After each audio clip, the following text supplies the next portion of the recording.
Good morning, students. We are doing lesson 1 of science 10th class. Title is Chemical Reactions and Equations. Today we will learn about electrolysis of water. Electrolysis of water is the most common example of decomposition reaction.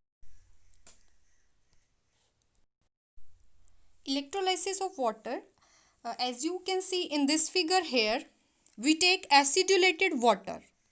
Acidulated water means water containing few drops of sulfuric acid. Water as such is a poor conductor of electricity, but water containing a few drops of sulfuric acid, that is acidulated water, is a good conductor. तो हम पानी में few drops sulphuric acid की add करते हैं जिससे वो एक अच्छा कंडक्टर बन जाता है इलेक्ट्रिक करंट का। और होता क्या है, two molecules of water, they will decompose to form two molecules of hydrogen gas and one molecule of oxygen gas. देखिए यहाँ पर ये जो फिगर है इसमें हमने क्या लिया है, एक प्लास्टिक मग लिया है, उसके नीचे बेस पे इन दिस रीजन हमने दो होल्स किए हैं एंड इसमें फिर हमने कार्बन की दैट इज ग्रेफाइट की टू रॉड्स जो हैं इन होल से इंसर्ट की हैं और इसको हमने 6 वोल्ट बैटरी से कनेक्ट किया। Then two water filled test tubes are kept inverted on these electrodes.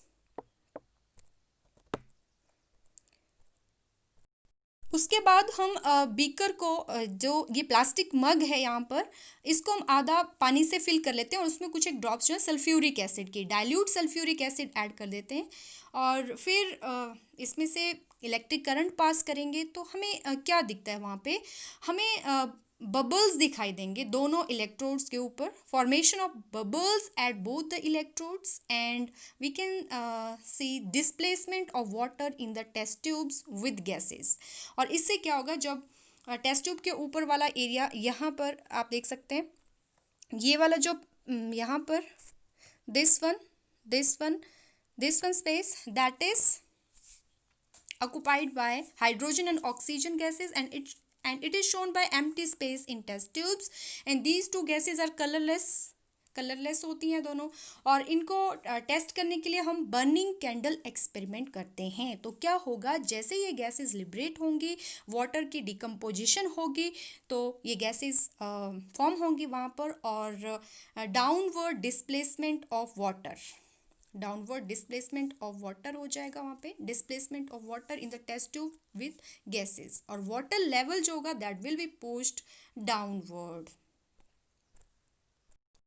Once again अगर आप देखना चाहें, देखिए प्लास्टिक मग है, उसमें हमने टू होल्स बेस पे ड्रिल किए, इंसर्ट किया ग्रेफाइट और कार्बन इलेक्ट्रोड्स को, देन कनेक्ट किया 6 वोल्ट बैटरी से, हाफ फिल किया प्लास्टिक मग को water and few drops of dilute sulphuric acid से, देन उसके ऊपर इन्वर्ट किया graduated test tubes containing water on both the electrodes. तो यहाँ पर जो प्लास्टिक मग है ये बन जाता है voltameter. Then observation after passing electric current, formation of bubbles at both the electrodes and then जब ये gases बन जाते हैं तो हम करते हैं burning candle experiment, burning candle experiment and तब हम रिमूव कर देते हैं इन टेस्ट ट्यूब्स को और वहाँ पर हाइड्रोजन गैस के लिए पॉपिंग साउंड हम देख सकते हैं। Next is displacement reactions, that is third type of chemical reactions. Displacement reactions, the chemical reactions in which one element takes the position or place of another element present in a compound, that is displacement reaction, मतलब displacement होगी। अब displacement reactions के लिए हमें पहले reactivity series पता होनी चाहिए। For example, few metals are written here, जैसे देखिए यहाँ पे पोटाशियम है, then sodium, barium, calcium, magnesium, aluminium, zinc, iron, nickel, tin, lead and then hydrogen. तो ये जो मेटल्स ऊपर वाली हैं ये हाइड्रोजन से ज़्यादा रिएक्टिव हैं, तो हम कह सकते हैं कि मोस्ट रिएक्टिव जो होगी यहाँ पर वो पोटाशियम है। एंड हाइड्रोजन से नीचे जो है copper, mercury, silver, gold, platinum, ये हैं आपकी less reactive than hydrogen.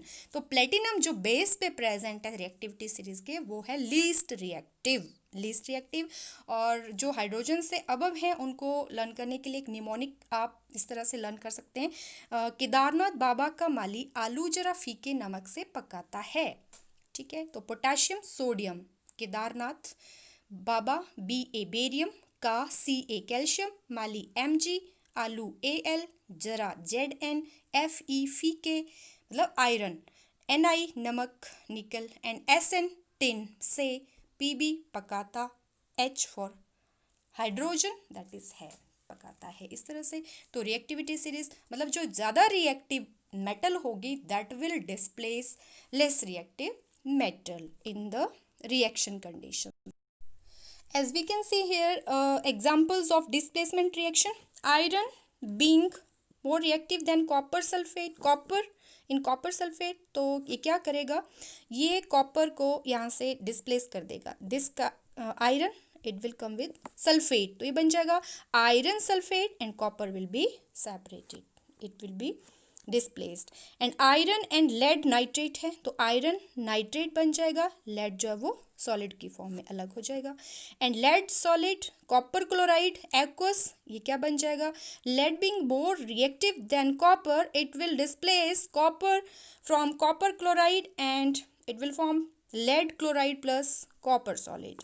Similarly, copper plus silver nitrate, copper nitrate and silver that will be formed because copper being more reactive than silver. Okay, next aluminium plus 3 MnO2। अब देखिए यहाँ पे Mn कहीं पे भी सीरीज में नहीं बताया गया है, तो जो बताए गए हैं वो रिएक्टिव है, मोस्ट रिएक्टिव है अमंग द एलिमेंट्स। तो हम क्या करेंगे, ये एल्यूमिनियम से जब हम कंपेयर करेंगे तो 2Al2O3 बनेगा, क्योंकि एल्यूमिनियम जो है वो ज़्यादा रिएक्टिव है। जो मेंशन नहीं किए गए हैं मीन्स वो कम रिएक्टिव हैं, रिएक्टिविटी सीरीज में अगर मेंशन नहीं है। जिंक प्लस सल्फ्यूरिक एसिड है तो जिंक सल्फेट बन जाएगा, हाइड्रोजन गैस अलग हो जाएगी। ठीक है, अब यहाँ पर जो हाइड्रोजन गैस लिबरेट होती है डिस्प्लेसमेंट रिएक्शन में, उसकी डेमोन्स्ट्रेशन करते हैं हम बाय बर्निंग कैंडल और बर्निंग मैच स्टिक एक्सपेरिमेंट। और इसमें क्या होगा, हम बर्निंग कैंडल उसके पास लाएंगे, टेस्ट ट्यूब के पास जहाँ पे बबल्स ऑफ गैसेस इवॉल्व हो रहे होंगे, तो वहाँ पे पॉप साउंड आएगा, वो फायर कैच कर लेगी हाइड्रोजन गैस, तो हम ये पता लगा सकते हैं कि वो हाइड्रोजन है, करेक्टरिस्टिक साउंड है हाइड्रोजन का। ओके, नेक्स्ट आता है double displacement reactions, type 4 definition. The chemical reaction in which one component each of both the reacting molecules get exchanged to form the products, that is double displacement has taken place। ठीक है, तो examples क्या हैं, जैसे यहाँ पर barium chloride है and sodium sulphate, तो बेरियम सोडियम सल्फेट के साथ कंबाइन करेगा, और यहाँ पे सोडियम बेरियम क्लोराइड के क्लोरीन से कंबाइन करेगा, हमारे पास बनेगा बेरियम सल्फेट, वाइट प्रेसिपिटेट्स बनेंगे एंड सोडियम क्लोराइड के 2 molecules। Similarly, Na2CO3 sodium carbonate when it reacts with hydrochloric acid it forms 2 molecules of NaCl plus H2CO3, it is carbonic acid and it will be decomposed like CO2 plus H2O। And यहाँ पर जो water है and साथ में carbon dioxide gas जो liberate हो रही है, उसके लिए हम टेस्टिंग करते हैं। हम देखते हैं कि lime water CaOH twice aqueous plus CO2, जब हम इसमें से CO2 पास करते हैं तो वाइट प्रेसिपिटेट मिलते हैं, मिल्की सॉल्यूशन हमें मिलता है एंड वाइट प्रेसिपिटेट CaCO3 के होते हैं, कैल्शियम कार्बोनेट के। जब इसमें देखिए और ज़्यादा कार्बन डाइऑक्साइड हम पास करते हैं तो ये क्या बन जाता है, वाटर सॉल्यूबल CaHCO3 ट्वाइस, ये बन जाता है वाटर सॉल्यूबल। तो इस तरह से रिएक्शन होता है।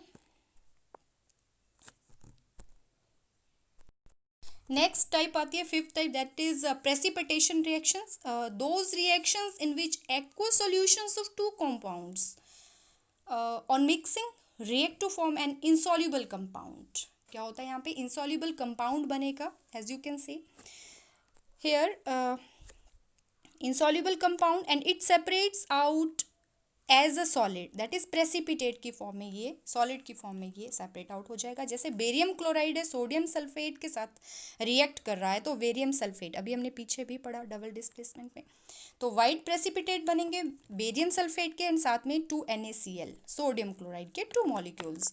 Formation of white precipitate of barium sulfate is not only a double displacement reaction but is also a precipitation reaction. Double displacement भी है, साथ में precipitation reaction भी है। Similarly, copper sulfate जब हाइड्रोजन सल्फाइड H2S गैस के साथ combine करता है तो कॉपर सल्फाइड के ब्लैक प्रेसिपिटेट बनते हैं, साथ में सल्फ्यूरिक एसिड जो है वो बनता है। Next, type 6, that is neutralization reactions. A reaction in which an acid reacts with a base to form salt and water is called neutralization reaction. Acid base के साथ react करता है, acid plus base, it gives us salt and water. In fact, these reactions are also double displacement reactions.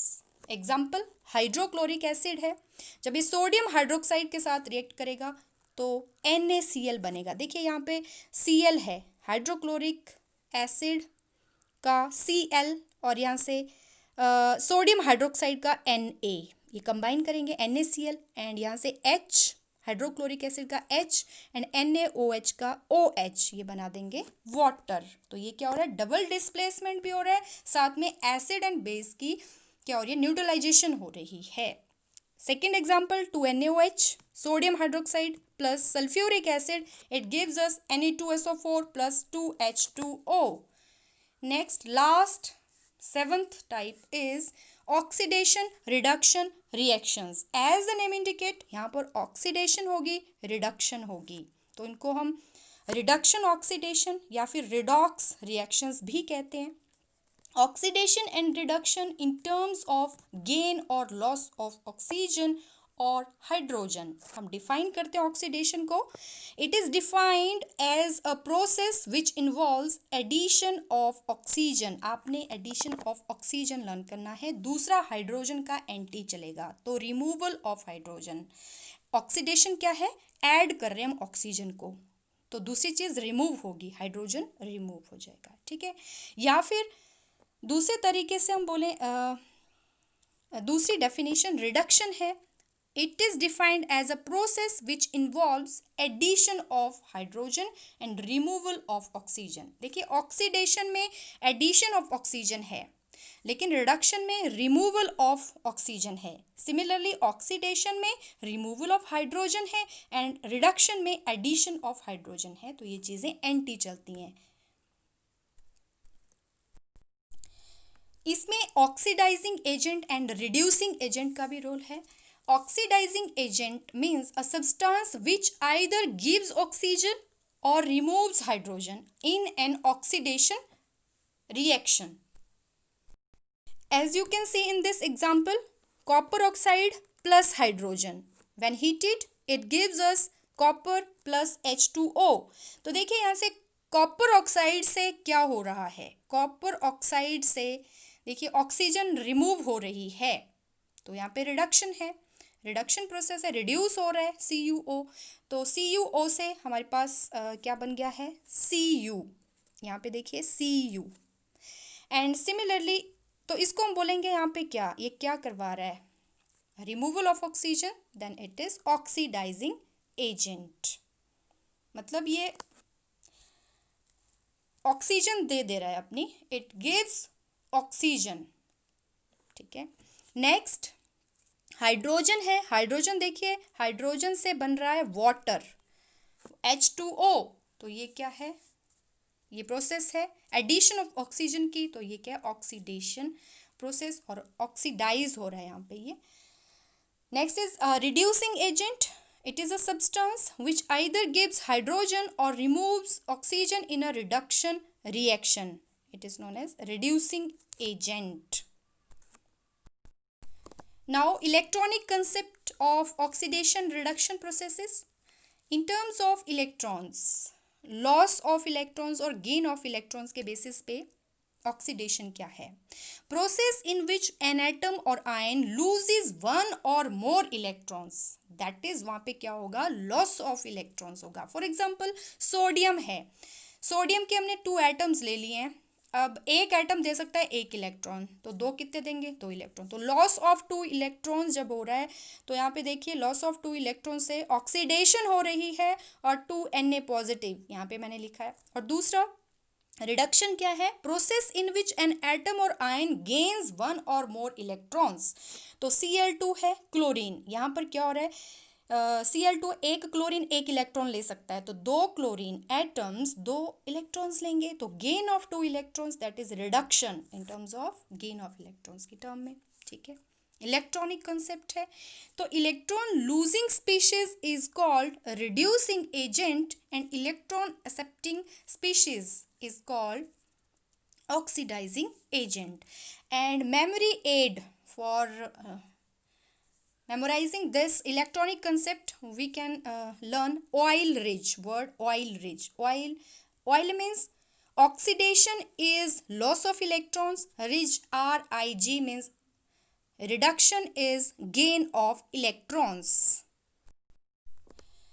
And the last topic is effects of oxidation reactions in everyday life. जो oxidation reaction है वो हमारी daily life में किस तरह से effect करती है. कुछ एक उसके यूज़फुल इफ़ेक्ट्स होते हैं, कुछ एक हार्मफुल होते हैं. तो यूज़फुल में हम पढ़ेंगे respiration and combustion, and harmful में हम पढ़ेंगे कोरोजन एंड रेंसिडिटी. तो फर्स्ट ऑफ ऑल रेस्पिरेशन, आपको पता है प्लांट्स में स्टोमेटा के थ्रू रेस्पिरेशन होती है. एक्वाटिक एनिमल्स में वाटर के थ्रू होती है. जो वाटर में ऑक्सीजन डिजॉल्व होती है वहाँ से वो एक्वाटिक एनिमल्स उस ऑक्सीजन को यूज़ करते हैं, रेस्पायर करते हैं. एंड ह्यूमन बींग्स में एंड अदर लैंड एनिमल्स में क्या होता है? सेलुलर रेस्पिरेशन होती है. हम क्या करते हैं? ब्रीदिंग से हम ऑक्सीजन अंदर लेते हैं. ये ऑक्सीजन जब फूड के साथ सेल्स में कंबाइन करती है तो वहाँ पर माइटोकॉन्ड्रिया में, as you all know that mitochondria is known as the power house of the cell. तो वहाँ पर क्या होता है? एटीपी जनरेशन होती है. एक ग्लूकोज मॉलिक्यूल से 36-38 एटीपी मॉलिक्यूल्स जनरेट होते हैं. तो इस तरह से रेस्पिरेशन क्या है? Oxidation of food human being में. ठीक है, तो ये रेस्पिरेशन की टर्म में ऑक्सीडेशन रिएक्शन यहाँ पे यूजफुल है. And second combustion. Combustion means burning process. All combustion reactions are oxidation reactions in nature. तो वो भी एक ऑक्सीडेशन रिएक्शन का ही एग्जाम्पल है.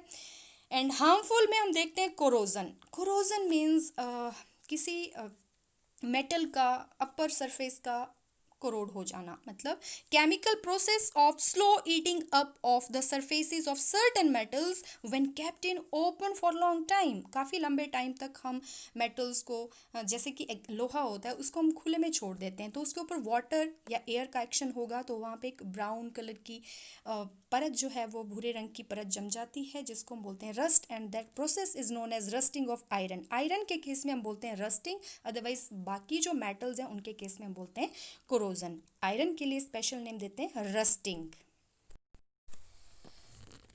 Corrosion that has caused huge damage to our historical monuments including Taj Mahal, and which is regarded as the 8th wonder. And second है कि जो मार्बल होता है that is CaCO3, and polluted air contains both sulfuric acid and nitric acid along with traces of hydrogen sulfide gas. अब ये क्या करते हैं? ये रिएक्ट करते हैं मार्बल के साथ और इसके परिणाम स्वरूप क्या होता है? हिस्टोरिकल मॉन्यूमेंट्स जो हैं, जो कि हमारे प्राइड हैं, pride of India, that is being constantly corroded. And every effort must be taken to protect Taj Mahal and other similar monuments which are treasure. तो सेकेंड है इसमें कि जो यूटेंसिल्स होते हैं, डेकोरेशन पीसीज होते हैं, सिल्वर के बने होते हैं जनरली, तो वो क्या हो जाते हैं? काले हो जाते हैं कुछ टाइम के बाद. सिल्वर जो होता है हाइड्रोजन सल्फाइड के साथ ये रिएक्शन शो कर रहा है यहाँ पे, और सिल्वर सल्फाइड बनता है जो कि ब्लैक कलर का होता है, ठीक है। अब